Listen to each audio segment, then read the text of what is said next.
Catholic High School Music Department. This is Joyce. It's so good to see you guys. This is also, I'm going to send this out to all the high school folks too via Opera Rocks and use your questions to bounce off some other ideas. But I just want to let you know, thank you. Your teacher brought me the stack of letters. I read every single one. They were so beautiful. Thank you. And it's clear that many of you don't write too many letters because you're used to doing this, right? I loved how you found your own way to write letters. Thank you so much. And I love the questions. They were fantastic. I really appreciated them. I'm just going to jump in here and get to a few of them. I think you might be surprised at how many of you ask very similar things and how many of you express very similar concerns. And this is one of the reasons I wanted to do this in a vlog, which, I don't know, I've done it last time was maybe 2 years ago or something. I've been absent. I'm so sorry. But anyway, I really wanted to do this. And I won't use your names, but I'll just put the questions out there as you did. Somebody who identified themselves as a weird 16-year-old with a lot of personality. You didn't ask a question, but I just want to let you know, personality is a really, really, really, really, really, really, really good thing. There's nothing worse than people who are totally trying to have personality by not caring. And so they all end up having the same personality anyway. And it's really Kardashian horrible. And it's just death. Okay, it's horrible. So if you have personality, thank you. Oh my God, thank you. Cultivate it. It's going to serve you really well. And if your personality is different from others, all the better. I'm officially weird as well. I don't always show it in a public way, but I'm officially weird, and thank God. And the older I get, the weirder I get. So somebody who is in the choir but doesn't see themselves going into music as a career or anything, you are welcome for how it's helping you in just your daily life. All of you guys who are in music right now, don't worry. The skills that you're learning, whether you go into music professionally or not, the skills that you're learning, how to work together, how to access parts of yourself that you don't have to access in other aspects of your life, how you relate to other people, how you actually stand up and phonate in front of other people, which can be really scary and emboldening at the same time. All these things that you're learning right now are going to serve you for the rest of your life. I promise you. Okay. Yeah, so then another girl says, I have to sing. I don't know if it was a girl actually. Another person says, I have to sing, but I'm not sure if I can make it. What should I do? Yeah, you guys are 16 and 17. The thing is, if you have to do it, then do it. If you have to do it, it won't matter whether you make it or not. Go to Juilliard commencement speeches on Google or YouTube. I did a speech there, and one of the main things I talk about is that you will never make it. I haven't made it. You can look at my resume and go, wow, okay, but I haven't made it. An artist never, ever, ever arrives. So if you really have to sing because you have to express yourself, regardless of where you go in your life, you're going to find a way to do that, and it will continue to feed you and connect you to other people. Okay, so career or not, take it one step at a time, and feed that artistic side of yourself. Take away the pressure of making it. It's gonna unveil itself just as you need. Okay, so another person wants to make their own music and find their own voice and find their own confidence. They're feeling like they have to fit in with other people. A couple of you wrote about this, and that you have to just be like the others. Is there any advice to how to sort of go out and find your own voice? That's a lifelong study, and in some ways, I've been singing professionally now for 20 years, plus 9 or 10 years of training. Well, actually probably 15 years of training going back to your age before I started doing this. And I think one of the best ways to get confidence is to give yourself permission to be confident. Sometimes we talk ourselves into, I have to tell everybody how much I suck, and I have to tell people I'm terrible, and I have to act like I don't really have it, I don't know what I'm doing, and all of that. No, that's such a waste of energy, and it keeps you from actually diving into it and letting the world see how much you love singing, letting the world see how excited you are. And If making a mistake, make it out loud. Make it out loud. Don't retreat into yourself. And I think a lot of that kind of confidence comes from, number one, just doing it over and over and over, and just getting better at it. And the more you do it, and the more you realize the world doesn't spin off its axis because you're not the most perfect singer ever, you kind of go, oh, okay, this is good. Maybe not my best. I still have something to learn, but I have somewhere to go with this. I can get better at it. That alone, the act of doing it, brings you confidence. But sometimes just mentally you have to say, you know what? I'm going to kick that horrible inside voice that tells me I'm not good enough. I don't want to listen to it today. I'm going to be confident, and then go for it. This follows in, should I imitate others because of the pressure to do so, to fit in, or should I really just sing with my voice? And how do you avoid comparison? You don't avoid comparison, especially if in the world of art, in the world of singing. You're always going to have people that love you, and always going to have people that hate you in terms of your singing. Hopefully not your personality and yourself, although that happens too. You have to. Somebody wrote recently, thank God people are starting to finally understand how overrated Joyce DiDonato is. Okay, maybe I'm overrated. I won't argue about that. But the idea that somebody was taking delight, thank God people are finally realizing this. That's where I draw the line. And you're going to come across people like that because they have nothing of their own to be secure about and feel good about. They have to tear other people down. Those people will always exist. And you know what? God bless them. I wish them all the best. But I don't need to pollute my world with them because I will never, ever, ever, ever convince them. And the energy it takes to convince people to like me. First of all, the goal line always moves. Second of all, it's a race you can never, ever win. And third of all, I have better things to do with my time. So it's not that I wish them bad. It's not that I go, well, screw you. No, because that's also a waste of energy. I let them do them, and I put my energy into what I love and what makes me feel good.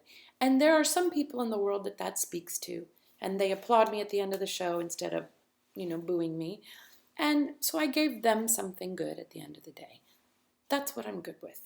So yeah, this idea of fitting in and imitating other people, that's a race you will never win, and it will exhaust you.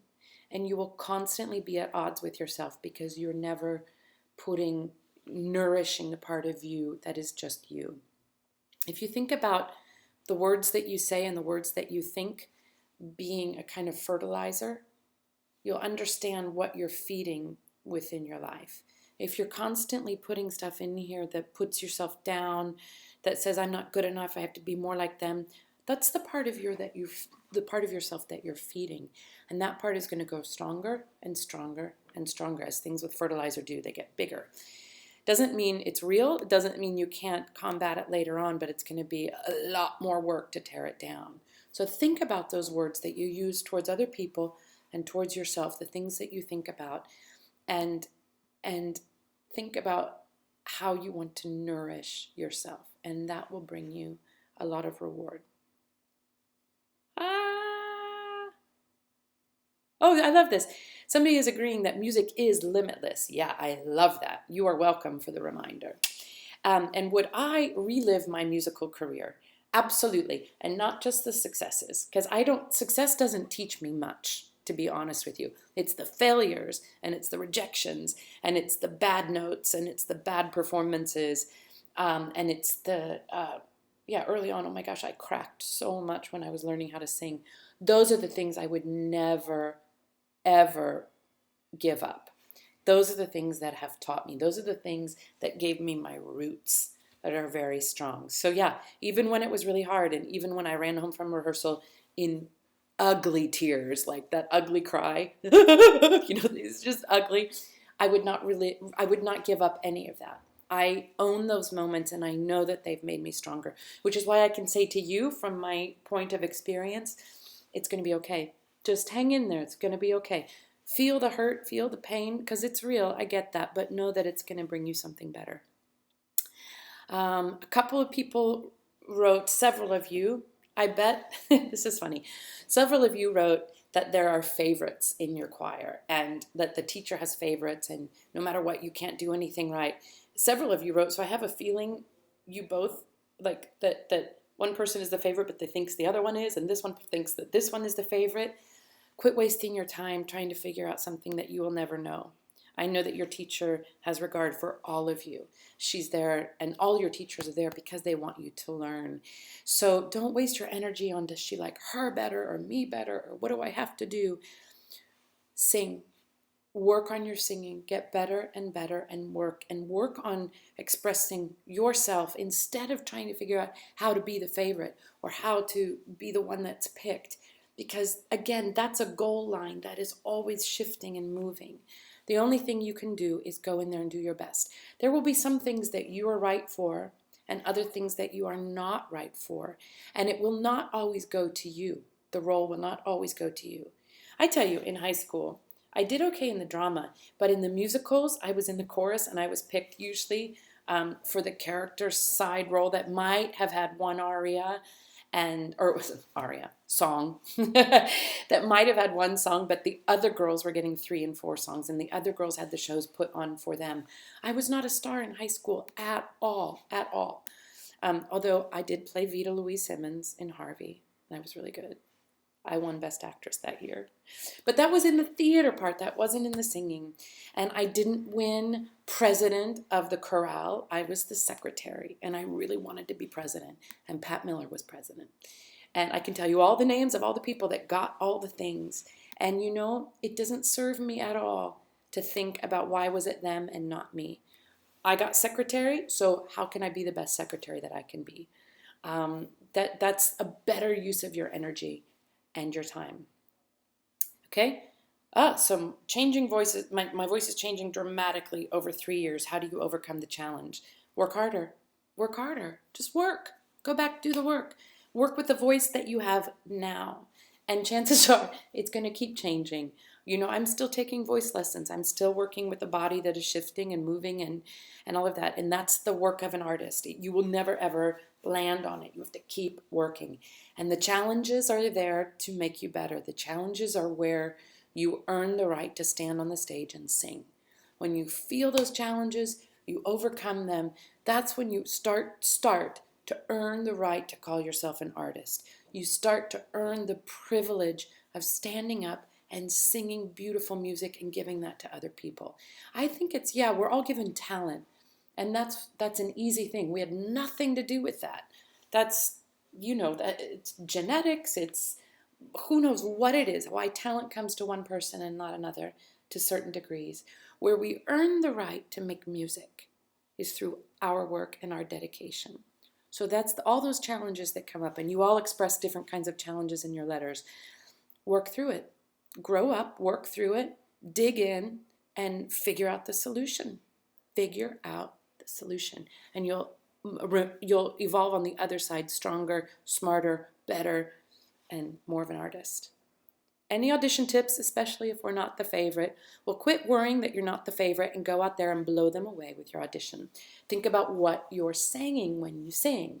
Don't just go, I wonder how I sound. I wonder how I sound. My voice is shaking because I'm nervous. I wonder how I sound. What are you singing? I have to tell you this. Oh my gosh, my first audition was in high school. I studied for like 2 years. I had it all memorized. I was going to sing Wouldn't It Be Loverly from My Fair Lady. And it was the 3rd day of my freshman year in high school. So you guys know what this is. 3rd day of the first week. And all that matters is that you're trying to be cool, right? The auditions were in the evening, 7 o'clock. And my God, I walked into the library where they were holding the auditions, and I tell you, nobody could be more mortified than I was. I opened up the door and I went, oh, I looked around, and there were all the cool musical people of the juniors and the seniors, right? And I'm a freshman. And I just went, oh my God, you don't dress up for auditions? I showed up in my mom's plastic gardening hat and her frilly 1950s housewife apron and a basket full of plastic flowers. And I came in costume to my audition. So, if somebody can survive that level of mortification, the only thing I did, and I didn't have an experience then, I still went in my terrible Cockney accent and said, All I want is a room somewhere. And I sang. I thought about what I was singing. I thought about who my character was. And I gave no regard for what they thought of me. And I just sang. So that's my audition tip. Don't show up in costume. But if you do, sell it. Sell it. How to prepare for college auditions at 16. That goes kind of to the audition tip as well. Start investigating schools. Start thinking about places where you're going to flourish as a human being first, not just where's the good music school, where's the good music school. Find a place where you're going to flourish as a human being. So visit campuses and say, oh, I have a good feeling here. Talk to people. Don't just go where everybody else is going. Do your homework. Really, really do your homework. And then when you get up, present as polished, professional, human, and individual audition as you can. Sing the things that you love and sing them well. The smart schools will identify whether it hits all their criteria or not. They'll identify the talent, and they'll identify the level of preparation, and they'll be able to see the level of desire that you have. So do your homework now to find those places and find the one that fits you. Expanding range for a deep voice. Oh, honey, just embrace it. We need deep voices. Everybody's trying to go higher and higher and higher, and the deep voices are great. Scales, I mean, I'm a big vocalizer, so just scale and don't force it and just let it be what it is. Not sure if I want to devote my life to singing. Should I keep singing? Easiest question ever. What do you think? Could you imagine your life without singing? The reason to sing is not because you're going to devote your life to it. I mean, 1% of 1% of the people who study it get to devote their life to it. Simple answer, duh. Yes, yes, yes, yes, yes, yes, yes, yes, yes. And get other people that you know to sing with you. It's the greatest gift you can give yourself into the world. Yeah, yeah, yeah. How to boost confidence. Oh, we talked about that earlier. Give yourself permission and then just get busy doing it. And quit thinking about what everybody else is thinking. You'll never, ever know. You'll never know what they're thinking. And if you think they're all thinking about you, you're so wrong. They're busy thinking about, oh my God, what does she think of me? What does she think of me? Does she like me? Does he like me? Oh my God, they're all of you guys are just thinking about yourselves. Nobody's thinking about you. Nobody's going, oh, did you hear her sing? If they do, it's because they're scared. That's all. Y'all are just scared. You guys are scared together. We all are. And all those insecurities come out of being scared. You're all in the same boat. Even the one who's sitting there and appears to be the most confident one. Yeah, you guys are all in it. Help each other have confidence. Lift each other up instead of looking and being scared. That's a job of a choir. Lift each other up, and then you guys, sky is the limit. How to help inspire us to, oh, no, thank you okay, somebody wrote and said that I help you to think more positive and do better and work harder. And they said thank you. So you're welcome. You're welcome. One of the greatest things you can do is lift other people up. And that gets you out of this mechanic of, oh, I'm not good enough. I'm not good enough. Yes, you are. Yes, you are. You can still work harder and you can still be better. You can still do better. Of course, all of that stuff. That's why we work. That's why we're students of life and of art and of this world. And it's a glorious, amazing thing to be. But when you get out of your own little prison in your head, reach out, lift each other up, help each other, you will find a lovely result of that is that your confidence gets better and you feel more connected and less alone and less like everybody else is the favorite and not you. How long is this? Oh my God, it's 20 minutes and you're only supposed to put sound bites of 1 minute on the internet or something because people lose interest. So if you're still with me after almost 20 minutes, thank you. I hope it was helpful. With your permission, I will also share this with Opera Rocks and around because I think the questions are great. I know you guys are going to come sing Cendrillon in the spring. I hope you'll love it. And to all of you out there that are studying, you are not alone. And the fears that you are feeling are universal. Okay? So reach out, talk to somebody, lift each other up. It's far stronger than tearing each other down. You'll be astonished at how much your group grows and how much each of you grows as an individual when you come together and not divide. Huh. I like that. All the best to you guys. Take care.